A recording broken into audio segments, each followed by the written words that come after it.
Today marks the start of National Adolescent Health Month. And if you're the parent of a child going through puberty, this conversation is for you. Yeah, so it's for us. Dr. Cara Natterson is a pediatrician and a mom of two, and Vanessa Kroll Bennett is a puberty educator and mother of four. Together, they host a podcast and have co-authored a book called This Is So Awkward, Modern Puberty Explained. We are going to chat with them in a moment, but first, let's take a look at the conversation buzzing online. My son is in 5th grade, and they decided they're going to start going over what puberty is. It's the once taboo topic taking over TikTok. In health class, they've already addressed a lot of this stuff that's going to start changing, and I'm not ready. Puberty is defined as the path to sexual maturity, ultimately enabling a person to reproduce. But new research shows puberty also includes emotional and social development. I think I cried for about I don't know how many hours. As a mom, the only thing I want to do is just help her. On average, puberty is hitting 2 years earlier, and the process may last up to 10 years. How do you know if a kid's in puberty? 3 things to look for, 3 things to ignore. This is what Dr. Cara Natterson and Vanessa Kroll Bennett refer to as modern puberty. My kids are the experts in their lives and their experiences, and I want to learn from them. Their book and podcast, This Is So Awkward, suggest acknowledging the moment and using humor to reduce tension. Either way, keep the conversation going. So if the idea of talking to your kid has both of you cringing, we've got you covered. All right. Well, you guys have us covered. Yes. Hi. Hi. So let's talk modern puberty. It starts earlier now than previous generations. That's where we'll start. And I've noticed it. I'm sure you guys have too. Yeah, I mean, it starts on average between 8 and 9 for girls and between 9 and 10 for boys. That's an average.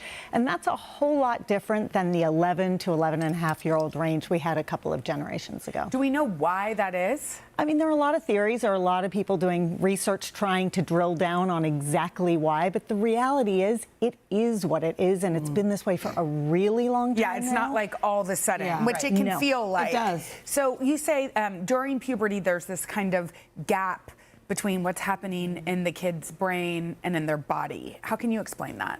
It's hard because kids look older than we expect them to. Like, they might be 11, but they look 15, and the inclination is to treat them like they're 15. Yeah. But developmentally, they're still 11. That's where their brain development is. That's where their socialization is. So we have to treat them the age they are, not the age they appear to be. How are we supposed to handle the emotional aspect and the moods? On one hand, you understand, let's say if you have a young girl, okay, I understand that you're going through some things, but at the same time, okay, but you can't be moody all the time, you know? Right. So one of the very first signs of puberty is moodiness. It's a slamming door. It's not just crying. It can also be hysterical laughing or It's silence. high. I think we forget about the highs. It's high highs and low lows. So what do you do right? about that? And so what you can do is you can help talk to them about what they're feeling, why their emotions are so big. Their emotions are big because of where they are in that point of brain development. But you are the one that are supposed to, like, they don't know that. Well, when you get into a classroom with 4th and 5th graders and you say to them, how many of you have felt a bigger emotion than you think fits the situation? 100% of them will raise their hand. When you say to them, how many of you like how it feels?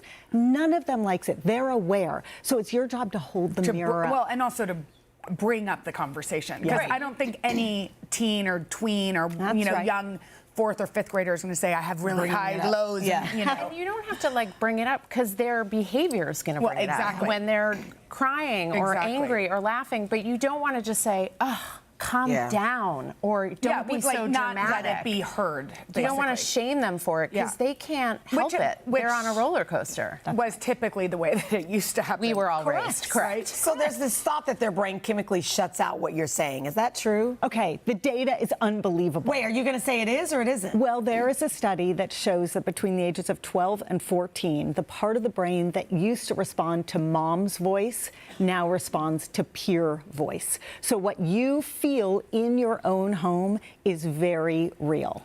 They literally stop hearing your voice. I did read this incredible article about how one of the things that we're missing in this culture is like the young aunt or the mentor friend, and that if you can find those people and foster those relationships in your church and your schools. That's a really good point. I think about some of the things I learned even just after I got my period. It was from a babysitter. My mom tried, but I was like, you know. But just as an extra support system, and you talk about all the time how like the uncles of your boys absolutely are showing have had up. to step up. And I think that that's a way to kind of like they say it takes a village, and if they're not hearing our voices, then who are they hearing? That's a good point. Exactly right. Yeah, that's good. Okay, not that I'm a puberty expert, but much more with Vanessa and Dr. Natterson. They're going to share some tips on how to have the big talk with your kids about the birds and the bees. Okay, here we go. We are back with Dr. Cara Natterson and Vanessa Kroll Bennett, authors of the book This Is So Awkward, Modern Puberty Explained. Okay, so let's talk about the birds and the bees, okay? I remember when my mom tried to talk to me about it. No judgment, but it was after my freshman year in college. It was during Christmas break. And she goes, I feel like I'm supposed... I was like, nope, I'm good. And I walked out of the bathroom, and she's like, okay, good. You don't want to talk about it, I don't want you to talk about it. Most of us never had the conversation. That was my talk. So, I mean, most of us have never had the conversation, or the conversation was this big sort of awkward thing. What are you suggesting? So it's many, many conversations. Like it's not just one. It's not the talk. It's talks. People want it to be this beautiful moment where we connect, you know? It's not about us, Sheinelle. It's about our kids, right? So we want to put our own feelings and our own desire for connection and kumbaya. We need to give them information. They need science-based, relatable information from us. And it may not be a satisfying experience. They may not thank us with deep gratitude for having talked to them about it. It's really critical to keep trying because you will mess up. Will you give us just some tips on what we should be saying? Yeah, I mean, we have to start by giving them scientific facts, right? They have to understand what sex is. We have to pair the physical act with love and with the emotional side of the experience, right? So already, here's 10 talks, right? 10 conversations to get into with your kid.